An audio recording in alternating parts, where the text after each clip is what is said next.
Hello students. अपनी पिछली class में हमने एकविंशः पाठः सूक्तयः के हमने 3 सूक्तियों का अर्थ हमने पढ़ा था। चलिए अब चौथी सूक्ति देखते हैं। पर सदन निर्विष्टः को लघुत्वं न याति। पर सदन निविष्टः को लघुत्वं न याति। तो यहाँ पर का अर्थ है दूसरा, सदन का अर्थ है घर, निविष्टः मतलब रहते हुए, लघुत्वम अर्थात तिरस्कार, अपमान, निरादर, न याति मतलब प्राप्त नहीं प्राप्त होता। तो इसका अर्थ है दूसरे के घर में रहते हुए कौन निरादर को प्राप्त नहीं होता है ना। दूसरे के घर में जो भी कोई रहेगा तो उसका एक न एक दिन अपमान तो होना ही है। तो इसका भावार्थ क्या है? किसी भी दूसरे व्यक्ति के घर में निष्प्रयोजन किसी कारण के बिना अधिक समय तक निवास करने से धीरे धीरे सम्मान में कमी आ जाती है और कुछ समय पश्चात उसका निरादर होने लगता है। कोई भी व्यक्ति हो, चाहे कितना भी सम्मानित व्यक्ति हो, अगर किसी प्रयोजन के बिना किसी के घर में बहुत समय तक रहने लगता है तो फिर उसका निरादर होने लगता है, उसका अपमान होने लगता है। अतः किसी भी अन्य व्यक्ति के घर में आवश्यकता से अधिक नहीं रहना चाहिए, इससे आत्मसम्मान गिरता है ना। तो जो व्यक्ति आत्मसम्मान के साथ जीना चाहता है वो तो वैसे भी किसी के घर बिना किसी कारण के जाता ही नहीं है। तो रुकना तो बहुत दूर की बात है ना।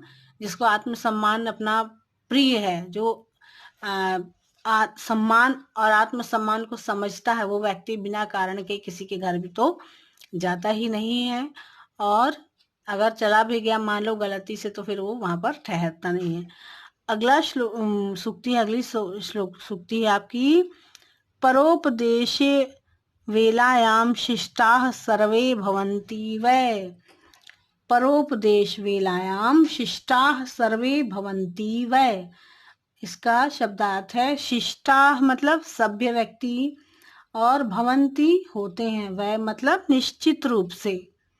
निश्चित रूप से दूसरों को उपदेश देते समय सभी सभ्य होते हैं, है ना। ये भी बात बिल्कुल सही है कि जब हम दूसरों को उपदेश देते हैं तब स्वयं बहुत सभ्य होते हैं। जो लोग भी उपदेश देते हैं वो स्वयं सभ्यता का व्यवहार करते हैं। जब दूसरों को उपदेश देते हैं तब दूसरों को उपदेश या शिक्षा देते समय प्रत्येक व्यक्ति सभ्य हो जाता है। उस समय वह अपने दुर्गुणों को प्रकट नहीं करता। उस क्षण वह सभ्य, संस्कारित, शिक्षित, चरित्रवान की तरह आचरण करता है। तो ये बात भी 100% सही है कि जब कोई दूसरों को उपदेश देता है तो वह स्वयं एक अच्छा इंसान और सभ्य व्यक्ति की छवि जो है वो सामने दिखाता है ना। अगर अपनी गलती बता देगा तो उसकी बातें कौन सुनेगा। अगली सूक्ति है। माता किल मनुष्याणाम देवतानाम च दैवतम। तो माता किल मनुष्याणाम देवतानाम च देवतम। दैवतम मतलब देवता होता है। माता निश्चित रूप से मनुष्यों और देवताओं की भी देवता होती है ना। तो माता का स्थान सबसे ऊंचा कहा गया है। माता को मनुष्यों एवं देवताओं का भी देवता बताया गया है। अतः माता का सर्वदा सम्मान करना चाहिए, इसलिए क्योंकि माता के कारण ही हम इस दुनिया पर को देखने की हम योग्यता प्राप्त करते हैं। बिना माता के कोई भी जो है वो इस धरती पर नहीं आ सकता है। अगली सूक्ति है।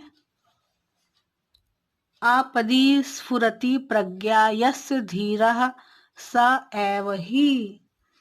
आपदि अर्थात संकट में, स्फुरति अर्थात चमकती है, सर्जित होती है, और प्रज्ञा अर्थात होता है बुद्धि, यस्य जिसकी। तो इसका हम अनुवाद देख लेते हैं।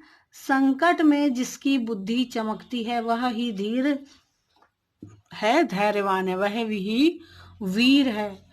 सामान्य अवस्था में तो प्रत्येक व्यक्ति बुद्धि का सही गलत का निर्णय प्रायः कर लेता है, परंतु जो व्यक्ति संकट के समय सही निर्णय लेने में सक्षम होता है वही धीर अर्थात धैर्यवान कहलाने के योग्य होता है। जो व्यक्ति संकट में भी अपने आप को संभाल के रखता है और सही निर्णय लेता है तो वही व्यक्ति वास्तव में धीर व्यक्ति होता है, अर्थात धीरज धारण करने वाला, उद्वेलित नहीं होता। जो व्यक्ति धैर्यवान होता है वह उद्वेलित नहीं होता है, कितना भी संकट आ जाए उसको वह सही तरीके से उसका निवारण कर लेता है। तो आज के लिए इतना ही। अपनी अगली सूक्ति हम अपने अगले क्लास में पढ़ेंगे।